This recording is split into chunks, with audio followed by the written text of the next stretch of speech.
Tiga. Assalamualaikum warahmatullahi wabarakatuh. Perkenalkan kami dari kelompok 4, yaitu dari kelas 12 IPA 3. Saya Nadia Aulia Putri. Saya Farel Dafa Islami. Saya Melani Luna Putri. Saya Rian Ramadan. Di sini kami akan mempresentasikan tentang karya kami, yaitu biografi Opudayeng Risaju, Herman Johannes, Martin Inday. Dari Mapel Sejarah Indonesia. Pertama kami akan memperkenalkan media kami. Jadi media kami itu ini adalah scrapbook. Ini jadi kayak gini.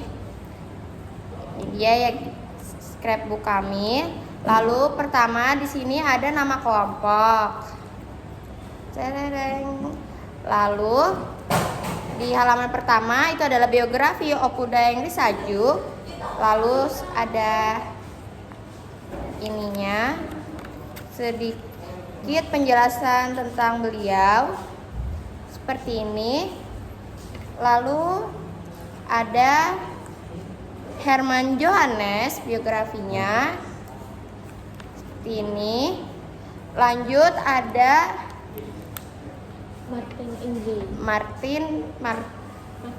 Martin Inday, dan beliau merupakan pahlawan yang sangat berjasa.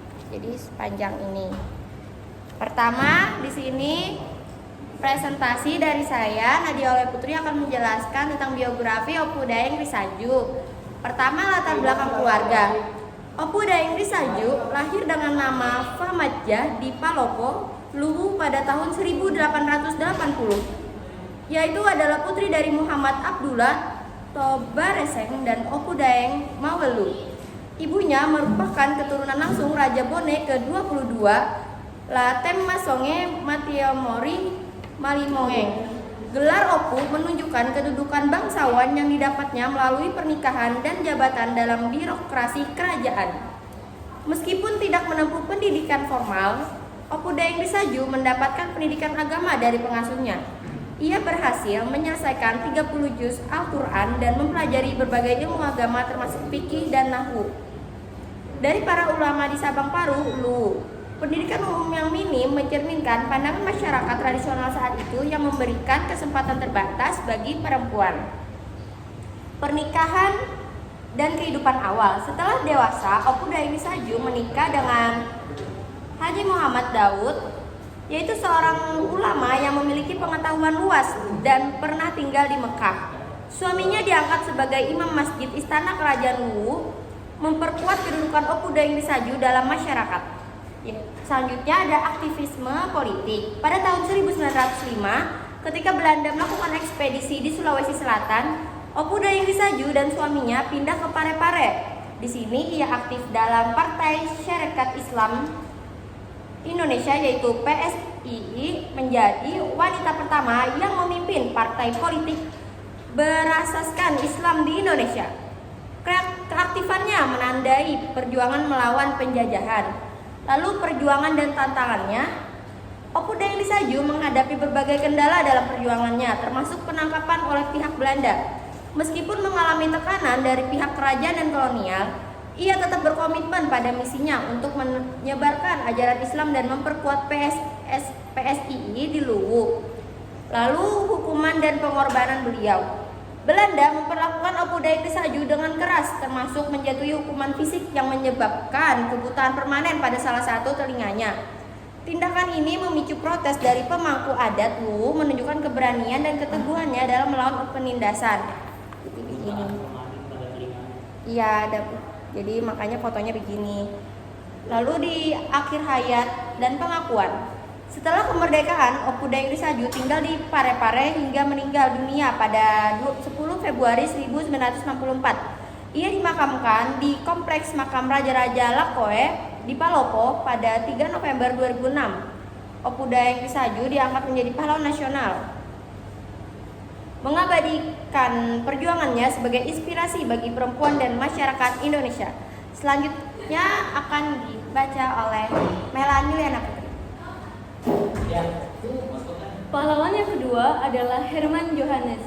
Profesor Insinyur Herman Johannes merupakan salah satu tokoh besar di Fakultas Teknik Universitas Gadjah Mada yang yang sekaligus juga pahlawan nasional Indonesia. Profesor Herman atau yang lebih akrab disapa Pak Jo pernah menjabat sebagai Dekan Fakultas Teknik UGM, Dekan FMIPA UGM, dan Rektor kedua UGM. Untuk mengenang jasa dan semangat juang Pak Jo, Fakultas Teknik mengabadikan sebagai nama salah satu gedungnya, yaitu Gedung Pancabrata Prof. Herman Johannes atau Gedung Engineering Research and Innovation Center. Pak Jo merupakan putra keempat dari 6 bersaudara yang lahir di Rote, NTT, 28 Mei 1912. Jo kecil telah menguasai 3 bahasa, yaitu bahasa Rote, bahasa Indonesia, dan bahasa Belanda. Berkat keterampilannya dalam berbahasa Belanda, Jo kecil diterima di Europe Library School dan dapat melanjutkan pendidikannya di Mulo Makassar, AMS Batavia, dan THS Bandung. Pak Jo menjadi satu dari 6 orang yang mendapatkan gelar insinyur pada tahun 1946 melalui STT Bandung di Yogyakarta, cikal bakal Fakultas Teknik Universitas Gadjah Mada. Profesor Johannes mengabadikan separuh dirinya pada bidang pendidikan. Saat mahasiswa, Profesor Johannes sudah menulis karangan ilmiah yang dimuat pada majalah De Ingenieur van Nederlands Indie. Beliau juga menjadi guru di COMB Bandung, pengajar ilmu pasti dan mekanika di SMT Menteng Raya, dan dosen ilmu fisika di IKA Leiganku, Sekolah Tinggi Kedokteran Salemba. Selain itu, Profesor Johannes juga merupakan salah satu pendiri Sekolah Tinggi Teknik Bandung di Yogyakarta, yang menjadi cikal bakal Fakultas Teknik Universitas Gadjah Mada. Juga menulis banyak karya tulis yang menjadi acuan. Profesor Johannes memiliki peran pula dalam bidang militer. Pada saat pergolakan perang untuk kemerdekaan Indonesia, ditugaskan untuk membangun laboratorium persenjataan di Yogyakarta dan diangkat menjadi anggota militer berpangkat mayor. Profesor Johannes juga berhasil menemukan bahan peledak yang diberi nama gondorukit, gondorukem, dan kalium klorid. Beliau juga bertugas sebagai dosen di Akademi Militer Yogyakarta saat masih menjadi mahasiswa. Profesor Johannes juga turut serta dalam upaya merebut kemerdekaan Indonesia melalui bidang politik. Pada tahun 1934, beliau memprakarsai pembentukan Perhimpunan Kebangsaan Timur yang berjuang meninggikan taraf pendidikan. Selain itu, beliau juga menjadi perwakilan daerah Sunda Kecil untuk Komite Nasional Indonesia Pusat. Pada tahun 1975, tepatnya 19 Agustus 1975, Profesor Herman memperoleh anugerah Dr. H.C. dari Universitas Gadjah Mada dalam bidang ilmu pasti dan alam. Karya-karya yang dihasilkan Profesor Johannes semasa hidupnya menghasilkan beliau mendapatkan banyak penghargaan dari Indonesia maupun mancanegara. Negara Indonesia sendiri mengabadikannya dalam uang koin Rp100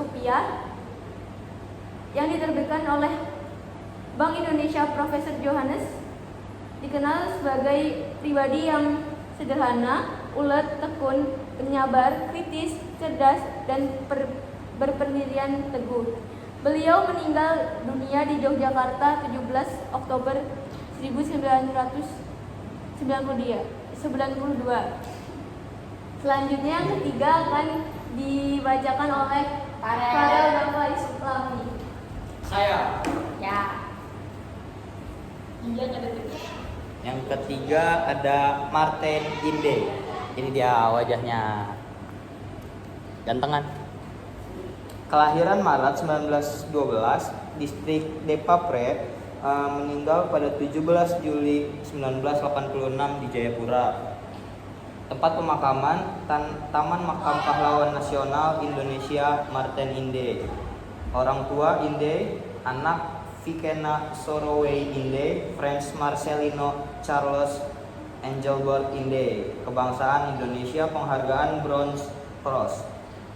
Mayor TNI Martin Inde dari 16 Maret 1912 sampai dengan 17 Juli 1986 merupakan putra Papua yang ditetapkan pemerintah Republik Indonesia sebagai pahlawan negara Indonesia berdasarkan SK Presiden nomor 77 /TK/1993 tertanggal 14 September 1993 bersama dengan dua putra Papua lainnya, yaitu Franz Kaisepo dan Silas Papare. Martin Inde memahami nasionalisme ketika ia ditugaskan di Tanah Merah atau di Gul. Kelompok Martin Inde menyiapkan pemberontakan melawan Belanda di Irian Barat, sekarang berganti menjadi Papua. Pada akhir Desember 1945, kemudian Martin menjadi anggota Komite Indonesia Merdeka pada bulan Oktober 1946. Pada tahun 1962, Martin Inde merumuskan kekuatan gerilya dan membantu menyelamatkan anggota BPKAD di Irian Barat selama Operasi Trikora.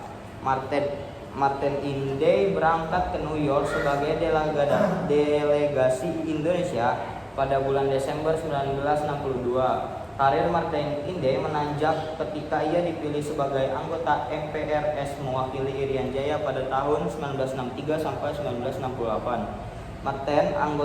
Martin Inde juga menjabat sebagai mayor tituler dan kontrolir yang diperbantukan di Residen Jayapura. Martin Inde wafat pada tanggal 17 Juli 1986. Kehidupan awal Martin Inde: lahir di Doromena, Jayapura, Nugini, Belanda pada tanggal 16 Maret 1912 dengan nama Soroway Inde. Sedangkan Martin adalah nama baptisnya. Ayahnya adalah seorang Ondoafi. Kecilnya sangat dipengaruhi oleh Johannes Bremer. Sedangkan misionaris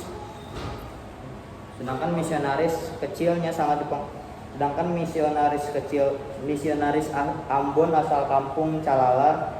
Martin Inde bersama anak-anak lain Ambon seperti Karel Inde, Ruban Mantawanawai, Ingkas Abisai, dan Naomi Serai menghabiskan masa kecil mereka di Ambon, menjalankan pendidikan bersama keluarga Bremer. Setelah posisi Bremer digantikan dengan A. Nanuilata, Martin menambah kemampuannya berbahasa Indo atau Melayu selama pendidikan dasarnya di Fall School. Anak kecil pada masa itu memulai pendidikan dasar ketika jari telunjuk pada tangan kanan sudah bisa mencapai telinga kiri jika diletakkan di atas kepala. Pada masa itu kemampuan berbahasa tersebut jarang di luar Pulau Sumatera dan Jawa. Tidak seperti sepupunya Karel Inde yang melanjutkan pendidikan di Depok dan Odo atau Opleiding voor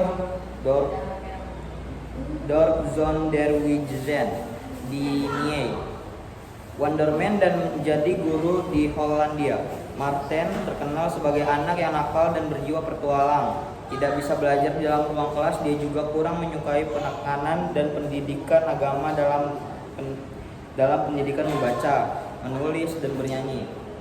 Walaupun begitu, ia lulus dari sekolah distrik tahun 1926, melanjutkan pendidikan di Makassar di Sekolah Perkapalan Quick School for Indies Scheveningen atau KTS, dan ia lulus pada tahun 1932. Tetapi setelah menjalankan ekspedisi pertama di kapal Zeevet Provinsien, dia memilih untuk melanjutkan pendidikan menjadi anggota kepolisian. Maka pada tahun 1934, Martin mulai menjalankan pendidikan polisi di Sukabumi yang ia selesaikan pada 1935. Pada akhir tahun yang sama, ia dikirim dalam detasemen kepolisian asal Ambon di tempat kelahirannya di Pulau Papua. Selama menjadi polisi di Papua, Martin terlibat pada banyak upaya Belanda dalam meredam pemberontakan. Satu keterlibatan adalah dalam meredam pemberontakan suku Ayam yang beranggotakan 2.000 orang saat itu. Bagian dari suku Asmat yang menyerang posisi Belanda di Mimika berkali-kali. Inde menyelesaikan masalah ini dengan bertelanjang untuk masuk ke dalam hutan dan berunding dengan tetua suku Ayam, di mana mereka setuju untuk tidak menyerang posisi Belanda di Kokonau Mimika. Atas kesuksesan di Mimika, ia dikirim ke Manokwari pada Desember 1935. Martin terlibat usaha pembukaan kampung di Waropen Atas, Memberamo Tengah, dan Waropenkai atau Demba. Pada masa ini Martin bertemu dengan istrinya Agustina Heumase asal negeri Kamarian di Pulau Seram. Pernikahan mereka dilaksanakan di Manokwari pada tanggal 10 Januari 1937. Dia dipindahkan ke Serui, di mana ia ikut terlibat dalam pembukaan bivak pioner Memberamo dengan kapal Ranger Patrouille. Pembukaan kampung ini berlanjut sampai April 1938. Pada tahun 1938 sampai dengan 1949, dia terlibat dalam 3 ekspedisi dari pesisir utara di Napan atau dekat Nabire hingga pesisir selatan dekat Mimika. Ekspedisi pertama dilaksanakan tahun 1938 bersama J.P.K. van Echoed. Sebagai penghargaan atas ekspedisi bulan ini, ia dianugerahi Trouw en Verdienst dari pemerintah Belanda. Ekspedisi kedua dilakukan bersama Komisioner Polisi Van Krieken dan C.A. Harzen. Ekspedisi ketiga dilakukan pada awal tahun 1940 tentang studi kelayakan pembangunan jalan dari pedalaman Panilai dari Sungai Serwo sampai Danau Wisselmer atau Paniai bersama insinyur Belanda. Selanjutnya dilanjutkan oleh Rian.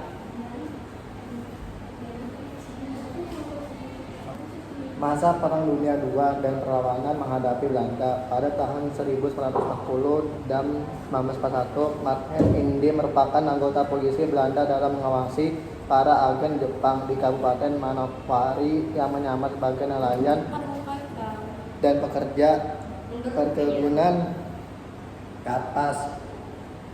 Para nelayan ini ditemukan di sekitar Pulau Loom, Mengoswar, dan Rembepong. Sedangkan para pekerja perkebunan kapas ini bekerja pada perusahaan Sanyo, Ohotsu, Kabutiki, Kasta, NKK di Ransiki, Manowari, Nabire, dan Semenanjung, Mandaman.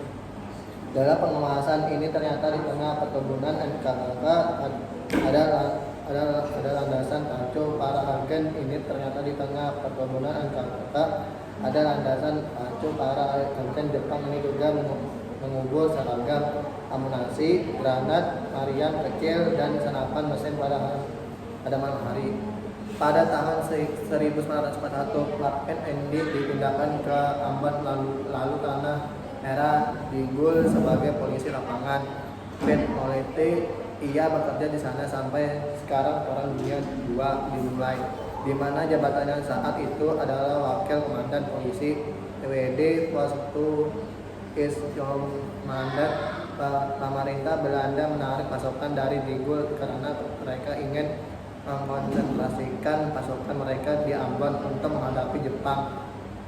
Karena itulah penjara Digul dipimpin oleh Fred Moletti.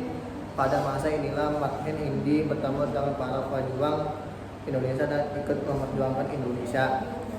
Sebagai bagian dari polisi kolonial yang dipercaya, Martin Inde bergerak cukup bebas dibanding orang non-Eropa lainnya dalam berinteraksi dengan tawanan 10. Beberapa tawanan yang menjadi temannya adalah Soekarjo, Sugora, Guru Taman Siswa, dan Hamid Siregar, penggancong alam. Martin juga mengubur beberapa senjata yang diambil dari pasukan Jepang. Pada saat ini, apa yang akan digunakan nantinya dalam perjuangan kemerdekaan. Ia juga memulai rencana untuk menculik orang Belanda yang ada saat itu seperti kontrolir, Wagner, dan paspor Belanda. Bersamaan dengan pergerakan pasukan Belanda ke selatan setelah mengambil alih fakta pada tanggal 1 April 1942, walaupun rencana ini berhasil, digagalkan dan Mathen diasingkan bersama istri dan anaknya di hutan Anida di plus 66. Saira yang terkena dengan suku yang masih kanibal saat itu dari Jair dan Mandobo. Selama 4 bulan ia hidup secara nomaden sampai bertemu dengan pendeta Katolik asal Maluku Tenggara. Dia kemudian dipanggil lagi oleh otoritas Belanda untuk memata-matai pergerakan pasukan Jepang di daerah Smart. Walaupun Mahmud Indi sudah diketahui memiliki pandangan politiknya yang mendukung Indonesia, makin mengikuti pengasingan pemerintah Hindia Belanda di Australia. Pada bulan Juli 1943, ia beserta 32 orang pegawai negara Hindia Belanda menaiki kapal dari Tanah Merah menuju Brisbane dan di Australia. Makin bersama beberapa anggota lain menjalankan pelatihan pasukan terjun payung dan menjadi bagian dari pasukan sekutu. Setelah menyelesaikan pelatihan ini, ia diberi gelar Kopral 12 sebagai bagian dari pasukan sekutu. Ia terlibat pada pertempuran Magde, pertempuran Sansopor, pertempuran Baik, dan pertempuran Morotai dan pertempuran Leyte. Pada Januari hingga Maret 1945, dia terlibat pada operasi pembersihan di Arso, Paris, dan Sarni. Pada bulan April 1944, ketika Jepang sudah mulai mengalami kekalahan, anggota Nica mulai kembali mendarat di Pulau Papua.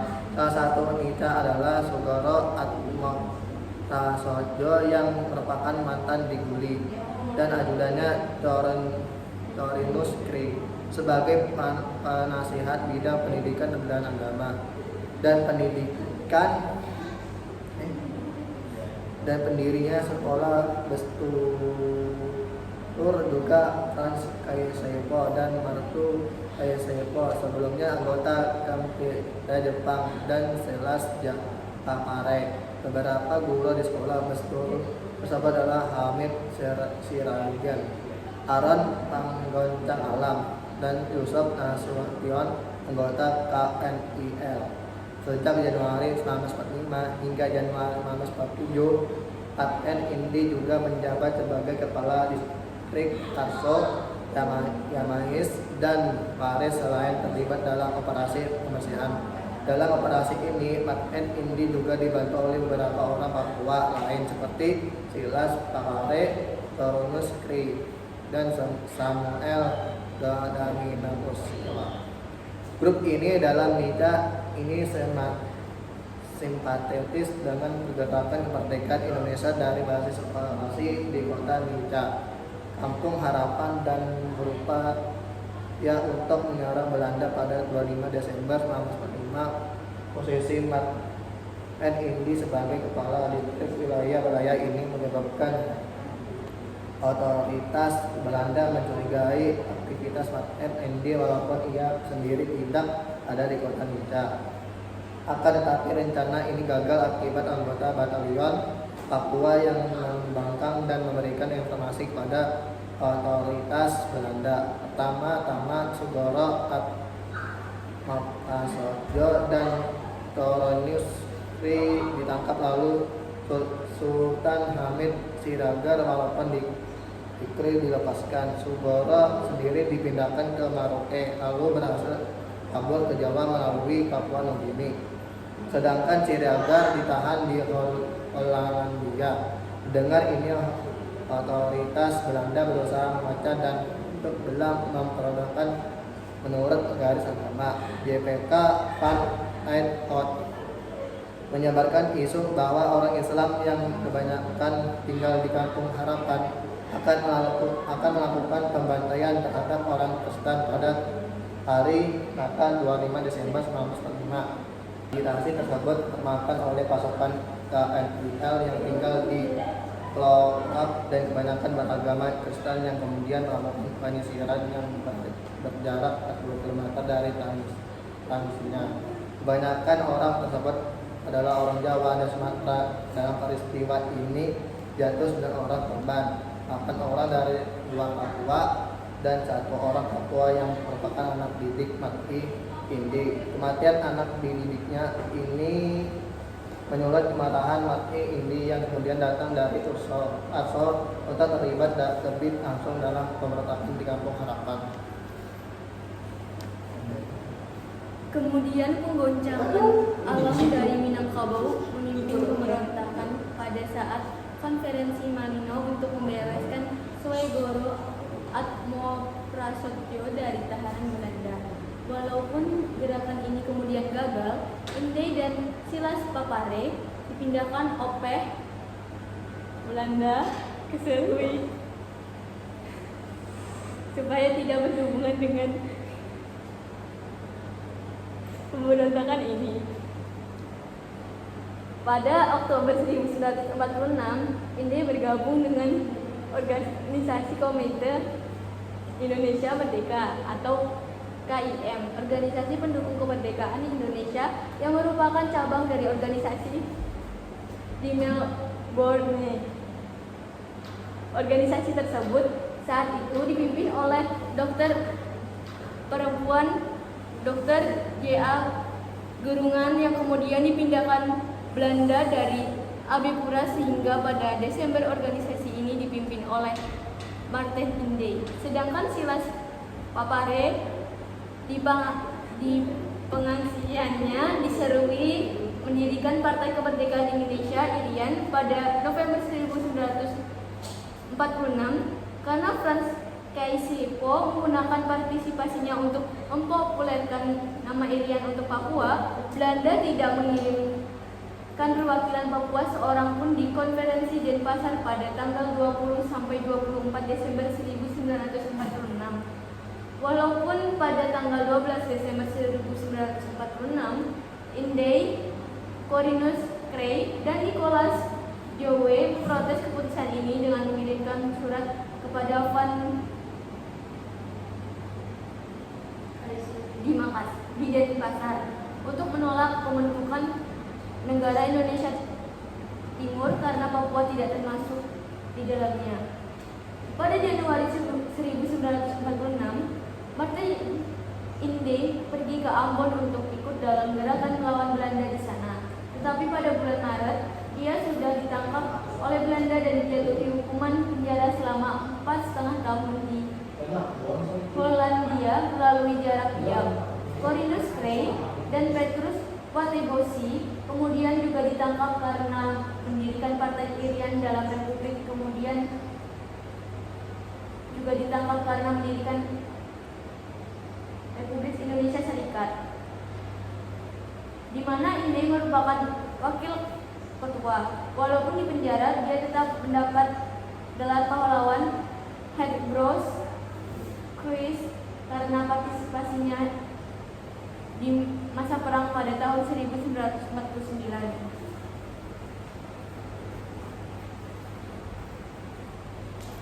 Selanjutnya, masa setelah kemerdekaan Indonesia.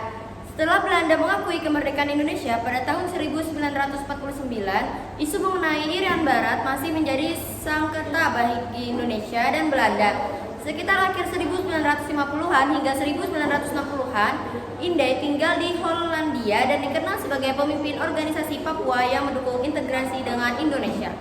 Pada 1 Mei 1950, Martin Inde dan lainnya dibebaskan dari tahanan Belanda sehingga dia bersama Petrus Watebosi menggunakan kesempatan ini untuk bertemu dengan Jelatuh Harhari dan Muhammad Yamin untuk terus mendukung PIM.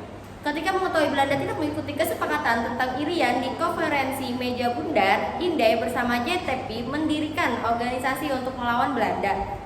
Pada tahun 1962, Inde terlibat pada infiltrasi terkenal oleh RPKAD ke Papua dalam Operasi Trikora. Media internasional menduga Inde menyembunyikan pasukan Indonesia dan memberikan bantuan. Pada saat itu, Martin Inde berhasil menyembunyikan 9 anggota RKPAD dari pasukan Belanda dan menyembunyikan mereka di hutan Sabron Dosai. Dia dan Eli Uyo juga berhasil berhubungan dengan pasukan kapal selam yang mendarat di Papua pada Operasi Lumba-Lumba. Selain itu, Indai berhasil menyembunyikan sekitar 400 orang pasukan Indonesia di Gabrondosai. Pada Desember 1962, Indai berhasil menyeludupkan Sujarwo, Jondronegoro, SR, KJ Tepi, dan lainnya yang merupakan tugas dari Dr. Rinya Soebandrio. Lalu Martin Indai juga menjadi perwakilan diplomatik Indonesia di PBB pada Desember 1962 untuk menjadi perwakilan diplomatik Indonesia. Untuk memperpendek masa UNTEA, pada misi ini dia juga ditemani oleh Eli Uyo, Bonai, Caleb Hamadi, Daniel Heumase, dan Kelion Kriapan. Lalu Indai juga berpartisipasi pada misi diplomatik yang melahirkan perjanjian New York bersama Dr. Rende Subandrio, J.A. Dimara, Albert Karuboy, Fritz Kirihio, Silas Papare, dan Ephraim Somisu. Pada tahun 1963, dia bersama Lucas Jouwe mencetak selembaran di Hollandia Jarap Jayapura yang menyerukan Papua untuk bergabung dengan Indonesia dan mendukung pengakhiran masa PBB di Papua. Selama 2 tahun sejak 1 Agustus 1963, Indai menjadi residen untuk Kota Baru dan asisten untuk Gubernur Papua. Pada 1963 hingga 1968, Indai dipilih menjadi anggota Dewan Perwakilan Rakyat mewakili Irian Jaya. Dia juga berpartisipasi di Konferensi Asia Afrika di Bandung pada tahun 1964. Dia kemudian dipenjara sementara pada tahun 1965 karena terduga terlibat OPM walaupun sudah terbukti salah. Dia meninggal pada 17 Juli 1986 di Jayapura. Makamnya terletak di Sabronyoru, Kampung Dosai, Distrik Sentani Barat, Kabupaten Jayapura, dan diakui menjadi lokasi bersejarah. Pada 14 September 1993, Martin Indai diakui sebagai pahlawan nasional Indonesia. Rumah sakit tentara di Jayapura yang sebelumnya bernama Rumah Sakit Dr. Randes Aroyoko diganti menjadi Rumah Sakit Martin Indai 1998. Kota Jayapura juga memiliki monumen untuk Martin Indai di tengah kota. Ayo bergabung.